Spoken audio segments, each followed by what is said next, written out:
I was standing in my usual coffee shop on Market Street, holding a latte watching people rush past the window. Most of them probably thought I had nowhere important to be, no job to rush to, no deadlines hanging over my head. And they would be right in a way. I did not have a traditional job anymore. But what they did not know, what my ex-wife Jessica and her new boyfriend Brandon did not know, was that I owned the company Brandon worked for. And I was about to teach him exactly what happens when you mock someone for being jobless. Before we dive into what happened next, I would love to know where you are watching from. Drop a comment below and let me know your city or country. And if you are enjoying this story so far, please hit that like button and subscribe to the channel. Because what happened next changed everything, and you will want to see how this story ends. Let me take you back to where it all started. I met Jessica 8 years ago at a tech conference in Austin, Texas. I was 28 working as a software engineer while building my own startup on the side. She was a marketing manager for a mid-sized firm, confident and beautiful. We connected over terrible conference coffee and a shared hatred of boring keynote speakers. 2 years of dating flew by like a dream. We got married in a small ceremony in the hill country, just family and close friends. Those first couple of years were good. Really good. But I was obsessed with building my company, a logistics software platform that I truly believed could revolutionize the industry. I worked 16-hour days, sometimes sleeping at the office. Jessica supported me at first, bringing me dinner, telling me she believed in my vision. But support has an expiration date when you are married to someone who is never home. The dinners she brought started getting cold before I could eat them. The conversations became arguments about missed date nights and canceled vacations. She wanted a husband who came home at 6 p.m. and watched Netflix with her. I wanted to build something that mattered. Looking back, I understand her frustration. But at the time, I just kept working. Year 4 of our marriage changed everything. My startup caught the attention of a major logistics corporation. They made an offer I could not refuse. 8 figures. I sold the company but negotiated to keep a significant equity stake and become a silent investor. The deal meant I no longer had to go to an office every day or answer to anyone. I could finally have the freedom I had been working toward. But Jessica did not see it that way. She saw a husband who no longer had a traditional job, who wore sweatpants to the grocery store, who spent his days reading and going to the gym. She did not understand the concept of passive income or investment portfolios. All she knew was that I was not going to an office anymore, and in her mind that meant I had given up. That is when Brandon Carter entered the picture. He was a sales director at CoreLogix Solutions, the very company that had acquired my startup and where I still held 38% ownership. But Jessica had no idea about that detail. Brandon was everything I was not at that moment. He wore expensive suits, drove a BMW, and constantly talked about closing big deals and climbing the corporate ladder. He represented the kind of success Jessica thought she had lost when she married me. The divorce papers came 6 months after the acquisition.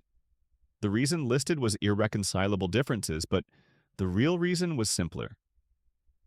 Jessica thought I had no ambition anymore. She thought she was trading up when she started seeing Brandon. The divorce was straightforward. We split the house equity and the joint savings account. She had no idea about my investment portfolio, my equity stakes, or the real scope of my net worth. I had kept my financial life private, maybe too private. She walked away thinking she had escaped a failed entrepreneur. I let her believe it. 6 months after our divorce was finalized, I saw the Instagram post. Jessica and Brandon all dressed up at some fancy restaurant with a caption about new beginnings and finding real love. The photo showed them standing in front of the CoreLogix Solutions office building.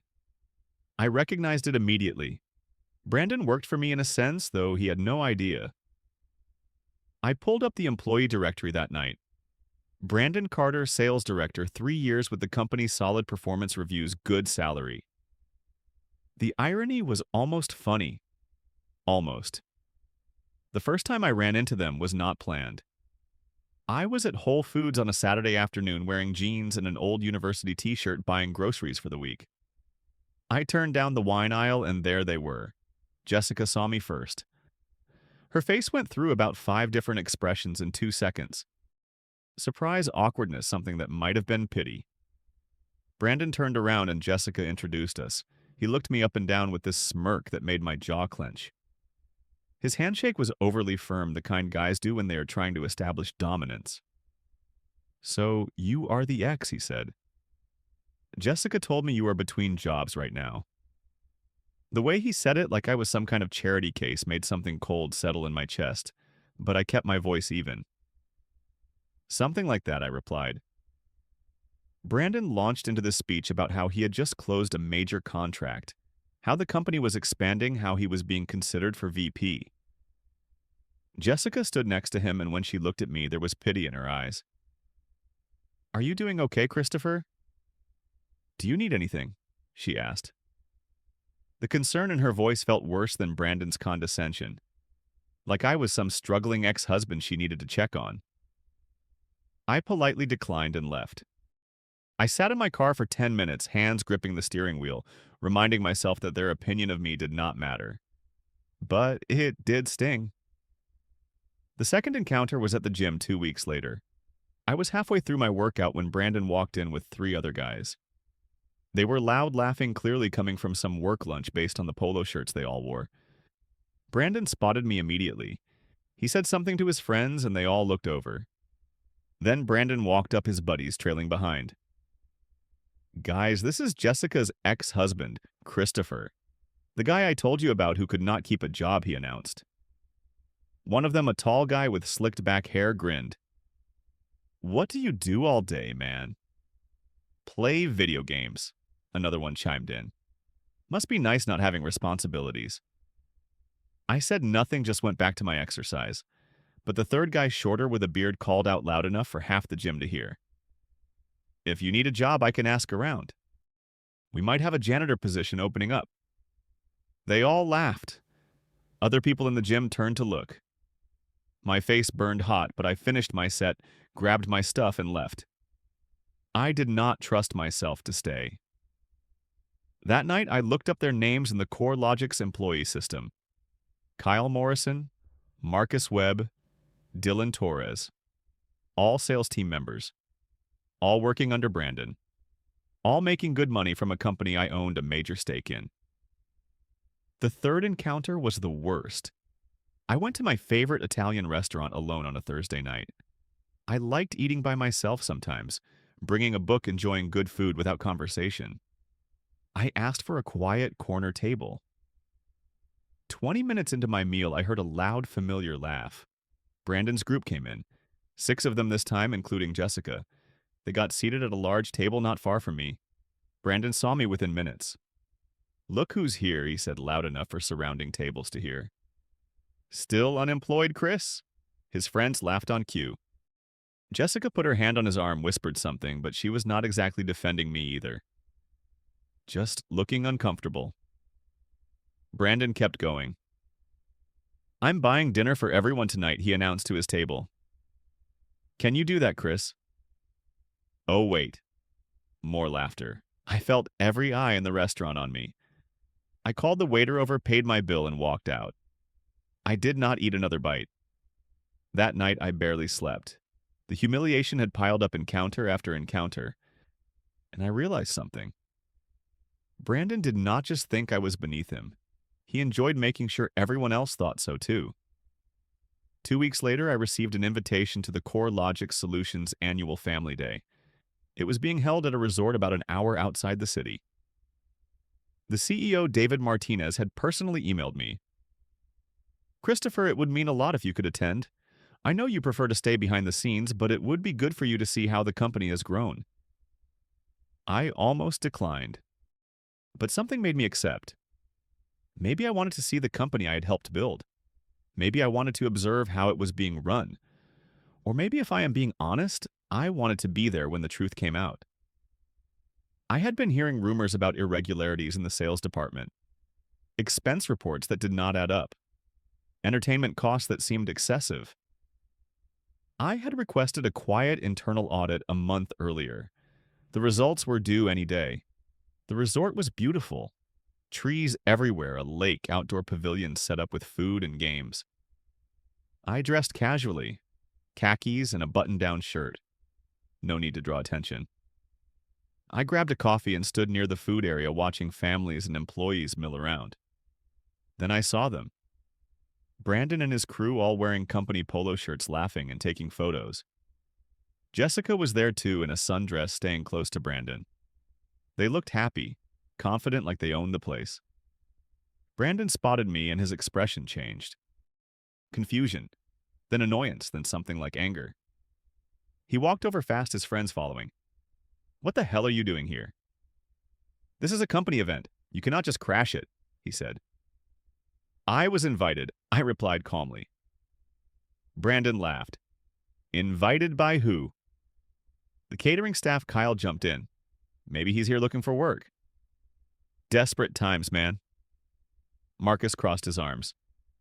"Did you sneak in? I can call security." Jessica stood a few feet back, her face red, looking at the ground. She did not say a word in my defense. Dylan actually waved over a security guard. "This guy does not belong here," he told the guard. The security guard approached and asked for my name. I gave it. He started to check his list when I heard a familiar voice. "Is there a problem here?" David Martinez, the CEO, walked over. He was in his 50s, silver hair, calm demeanor. Brandon immediately straightened up. "Mr. Martinez, this is my girlfriend's ex-husband. He is unemployed and somehow got in here. We are just handling it." Brandon explained, his voice suddenly respectful and professional. David looked at me, and I saw the hint of a smile in his eyes. "Gentlemen, I think there has been a misunderstanding," he said. "What happened next is something I will remember for the rest of my life." David turned to Brandon and his friends, his expression serious. "This is Christopher Donovan. He is not a guest in the traditional sense. He is one of our primary investors and shareholders." You could have heard a pin drop. Brandon's mouth literally fell open. Kyle blinked rapidly like he was trying to process the words. Marcus took a step back. Dylan's face went pale. "Wait, what?" Kyle finally said. David continued, his voice carrying to the small crowd that had gathered. "Christopher owns 38% of CoreLogix Solutions. He has been a silent partner since our acquisition 3 years ago. We would not be where we are today without his initial vision and continued investment." Marcus whispered something under his breath. Brandon turned to Jessica, his voice shaking. "Did you know about this?" Jessica shook her head, tears forming in her eyes. "No. He never told me." "Christopher, you never said anything." I spoke for the first time since David arrived, keeping my voice calm but cold. "I did not think it was necessary. We were married, not business partners, and clearly you had your own opinions about my worth." Brandon tried to recover. "Look, man, I did not know. If I had known, I would never have—" I cut him off. "If you had known, you would have treated me differently." That is exactly the problem, Brandon. You and your friends judged me based on what you thought I was. You mocked me, humiliated me in public, made me feel worthless. Not because of anything I did to you, but because you thought I was beneath you. The crowd around us had grown. Other employees were listening. Brandon's confident facade crumbled. "I am sorry, I really am. I made a mistake." I made. David cleared his throat. "Christopher, perhaps we should talk privately." I nodded, but before I walked away, I said one more thing. "David, I would like to request a full review of the sales department activities over the past 6 months. I have been receiving some concerning reports." David's expression turned serious. "Of course, is there something specific I should know about? I have been told." "There are irregularities," I said. "Inflated expense reports, undisclosed client entertainment spending, questionable commission structures. If everything is above board, then a review will confirm that." Brandon's face went from pale to gray. "That is ridiculous. We run a tight ship." "Then you have nothing to worry about," I replied. The next 2 weeks were tense. I worked closely with the finance and legal teams going through expense reports, credit card statements, email trails. What we found was worse than I expected. Brandon had been falsifying expense reports for nearly 2 years. Dinners that supposedly included clients but had no client names attached. Trips to Las Vegas and Miami labeled as business travel with zero documented meetings. Kyle had used the corporate card to buy a home theater system, listing it as office equipment. Marcus had created fake client accounts to funnel commission payments to himself. Dylan had helped cover it all up by manipulating the reporting systems. The total amount was over $350,000. Not enough to bankrupt the company, but enough to constitute serious fraud.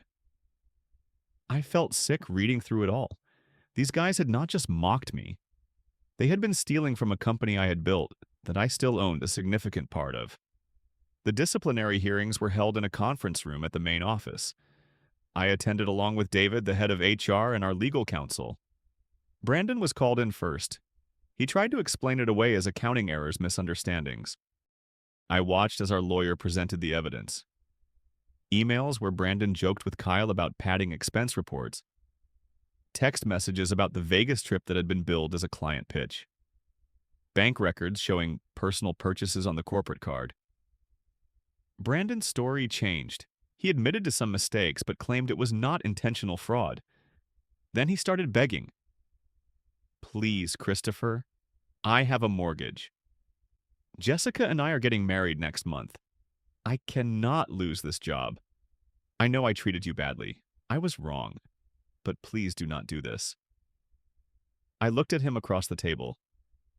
"You should have thought about that before you committed fraud," I said, "and before you decided to humiliate me publicly repeatedly in front of strangers. This is not about revenge, Brandon. This is about accountability." Brandon was terminated immediately. HR informed him he would need to repay the fraudulent expenses or face criminal charges. He left the room without looking at me. Kyle, Marcus, and Dylan followed. Kyle cried, apologizing over and over. Marcus was angry, trying to blame everything on Brandon. Dylan was silent, just nodding when asked questions, accepting his fate. All three were fired. The company decided not to press criminal charges if they agreed to repayment plans and signed documents admitting to the fraud. Word spread through CoreLogix within hours. People I had never met sent me emails, thanking me for cleaning up the sales department. Apparently, Brandon's group had been known for their arrogance, their clique mentality. Several employees mentioned they were glad to see consequences finally catch up with them. Jessica called me that evening. She was crying. "Christopher, please. Is there anything I can do? Can you give Brandon another chance? He made a mistake." I kept my voice steady. "This is business, Jessica. It has nothing to do with you and me anymore." He did not just make a mistake. He made calculated decisions over 2 years. And he treated me like I was worthless when he thought I had nothing. That is not a mistake. That is character. She hung up. I sat in my apartment that night feeling strange. Not triumphant, not exactly satisfied, just tired. And maybe a little sad that it had come to this. 6 months have passed since that day at the resort. Life has settled into a new rhythm. I still maintain my role as a silent investor in CoreLogix. David and I meet quarterly to review performance and strategy. The company is doing well better actually since the sales department got cleaned up and restructured. A talented woman named Patricia was promoted to sales director. She has been with the company for 7 years, working her way up from an entry-level position. She is honest, hardworking, and her team respects her. I spend my days differently now. I invested in a few other startups mentoring young entrepreneurs who remind me of myself a decade ago. I donate to organizations that support first-time founders, especially those from underrepresented backgrounds. Giving back has brought me more satisfaction than I expected. I also started traveling. Small trips at first, then longer ones. I went to Japan for 3 weeks, just wandering through Tokyo and Kyoto, taking photos, eating incredible food, talking to strangers. I reconnected with old friends I had neglected during my startup years. My college roommate, my cousin, a few guys from my first job out of school. We meet for dinner, go to basketball games, have normal conversations about life. It turns out I had been lonely without realizing it. Being successful and being fulfilled are not the same thing. It took losing Jessica and going through this whole mess with Brandon to understand that. As for Jessica and Brandon, I heard through mutual acquaintances that they broke up about 3 months after the firings. Brandon found another job at a smaller logistics company making significantly less money. He is apparently still paying back what he owes to CoreLogix. Jessica sent me an email 2 months ago, a long one. She apologized for how things ended, for not seeing my worth, for judging me based on superficial measures of success. She admitted that being with Brandon had shown her what she actually valued in a partner, and it was not the BMW or the fancy dinners. It was integrity. I wrote back, keeping it brief but kind. I told her I appreciated the apology and that I wished her well.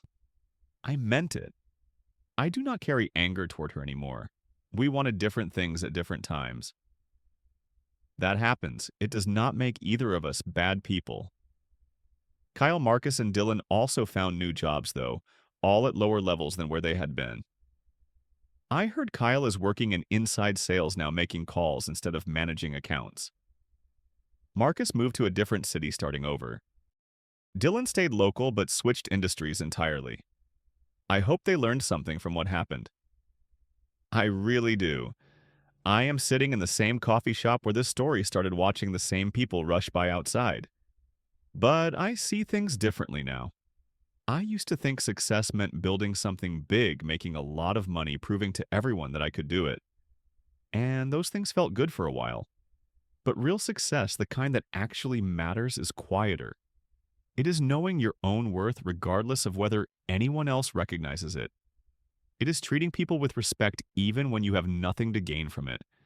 It is understanding that how you make others feel says more about you than your bank account ever will. Brandon and his friends were not terrible people because they lacked success. They were terrible because they chose to tear someone else down to build themselves up. They measured their worth by comparing themselves to others, and when they thought they were ahead, they could not resist rubbing it in.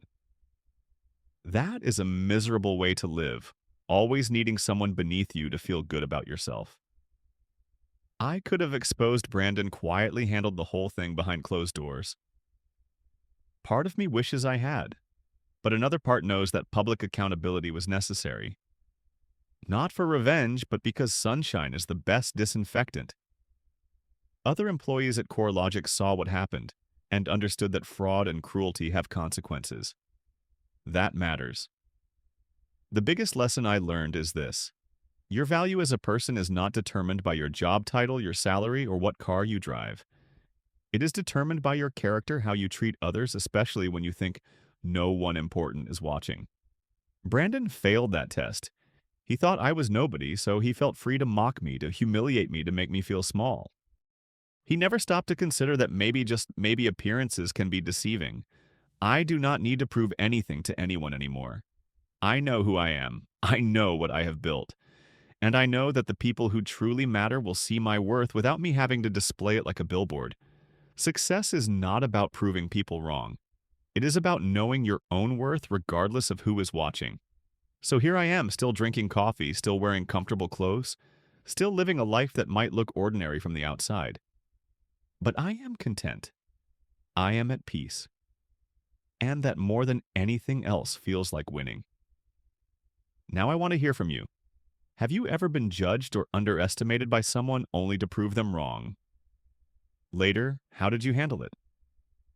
Drop your story in the comments below. I read every single one, and I love hearing about your experiences. If this story resonated with you, please hit that like button. Subscribe to the channel if you have not already, because I share stories like this every week. And share this video with someone who needs to hear it, someone who might be going through a tough time and needs a reminder that their worth is not defined by other people's opinions. Thank you so much for watching. I wish you strength, peace, and the confidence to know your own value no matter what anyone else thinks. Take care.